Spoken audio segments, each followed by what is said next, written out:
My sister accidentally sent me a clip from the family's private chat. What I saw changed everything. I never thought a single notification could ruin or fix my life. It was a Thursday night, and I was sprawled on my bed scrolling through my phone, half watching a reality TV show I didn't really care about.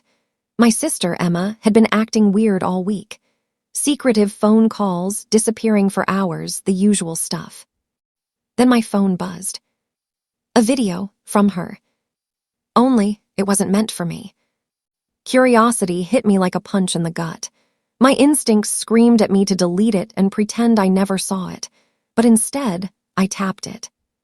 The video opened with my parents laughing, but it wasn't just normal laughter. They were mocking me. Every single moment I had been struggling, every mistake I had ever made, dissected and ridiculed in that little private family chat. And Emma, she was laughing too. I felt my stomach twist. For years, I had thought we were a close family, that what I thought was love and support wasn't just conditional. But watching this video, I realized I had been a fool. My parents didn't just doubt me, they wanted me to fail. And Emma, she wasn't the innocent little sister I thought she was. She was their accomplice. I didn't sleep that night. I sat in my room, replaying the video over and over, each second burning into my memory. I needed a plan. I wasn't going to confront them. Not yet. I had to be smart. And that's when the idea hit me. If they thought I didn't know, if they thought I was naive, it was time to use that against them. The first thing I did was gather evidence. Screenshots, notes, saved videos. I created a secret folder on my cloud account, one my parents would never think to check. Every insult, every secret plan, every moment of betrayal, they were all documented. Next, I needed leverage. I started small, subtle things, slightly revealing knowledge that only someone who had been paying attention could know. A compliment misdirected at my sister in front of friends, a casual reference to a private joke from the video. Their reactions were priceless. Confusion, fear, guilt. But that was just the beginning. I knew revenge wasn't about anger, it was about control, and I had the cards now. Weeks passed. I stayed calm, acting like nothing had changed.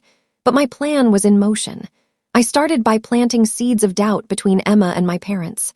A careful word here, a subtle suggestion there. Watching them scramble, trying to figure out who was behind the leaks, felt almost therapeutic. And then came the opportunity I had been waiting for. A family gathering at our old lake house. The perfect stage. Everyone would be there. My parents, Emma, the extended family who had laughed along at my expense. And I had the perfect setup to expose everything. I could see it in my mind.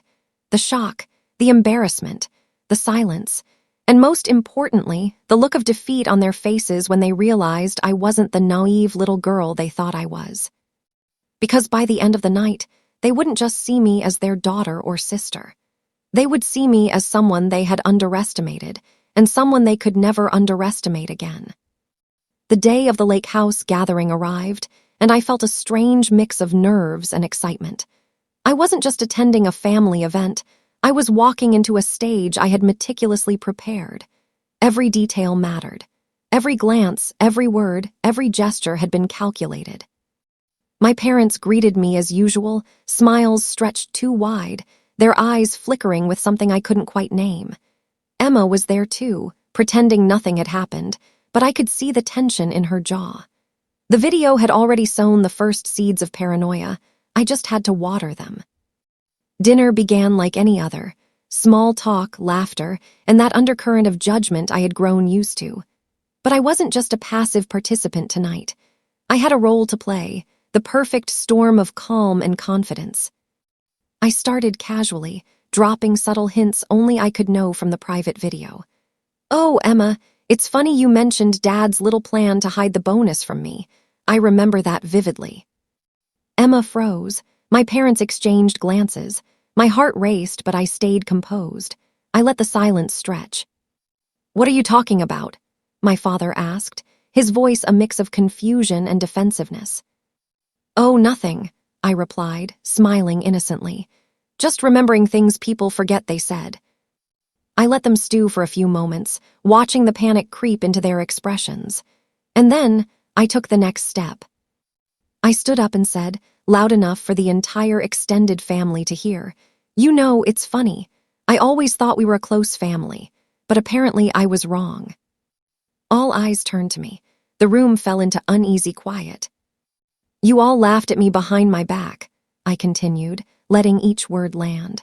"Mocked my struggles, shared private jokes in a secret chat that I wasn't supposed to see." Emma's eyes widened. My parents looked like they had been caught in a storm. I could almost hear the mental calculations running through their minds. How much did she know? How much had I left behind? I pulled out my phone and opened the folder I had been building for weeks. Screenshots, saved messages, videos. Every insult, every plan, every betrayal neatly documented. "Care to explain this?" I asked, projecting calm authority. "Or should I play it for everyone?" The room went silent. Emma tried to speak, but no words came out. My mother's face went pale. My father's jaw tightened. I didn't need to play the video. I didn't need to yell or scream. The evidence was enough. The fear, the guilt, the realization that I had been underestimated. It was all visible on their faces.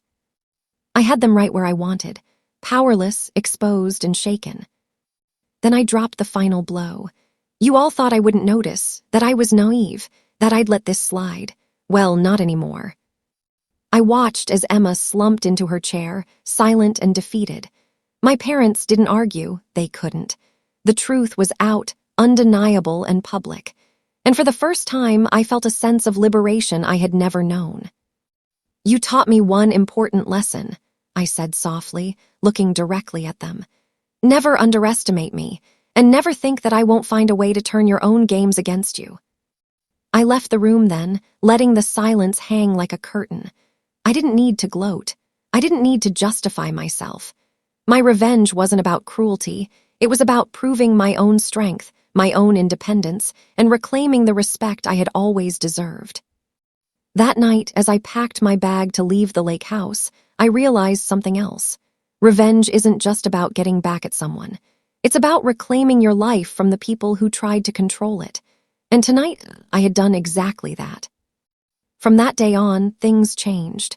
My relationship with my family would never be the same, but I no longer felt powerless. I had seen the truth, and I had acted. And sometimes, that is all the victory you really need. The end.